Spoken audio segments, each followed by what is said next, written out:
I knew my student was homeless when I saw their lunch, but it took me a second to understand what I was really looking at. I taught 7th grade, and this kid, quiet, polite, always early, never caused problems. One afternoon during lunch duty, I noticed he wasn't eating like the others. No tray, no milk carton, no paper bag from home. He just sat there carefully unwrapping a few napkins he'd taken from the cafeteria. Inside was half of a plain hamburger bun and a couple of ketchup packets he was squeezing onto it like he was following a recipe. He noticed me watching and froze, like he'd done something wrong.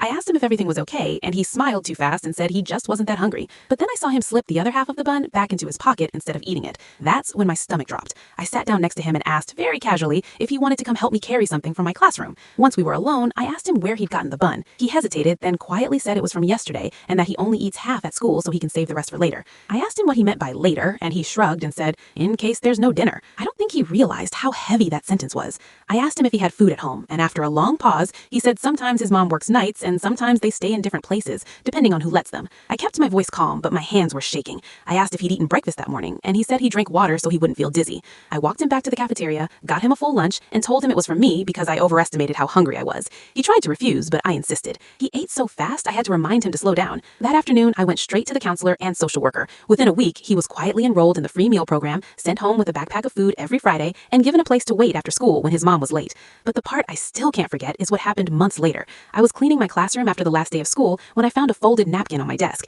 Inside was a thank you note written in messy pencil, and taped to it was a ketchup packet. He wrote, "This is so you don't forget me. I don't need it anymore." I sat there alone in my classroom and cried longer than I'd like to admit.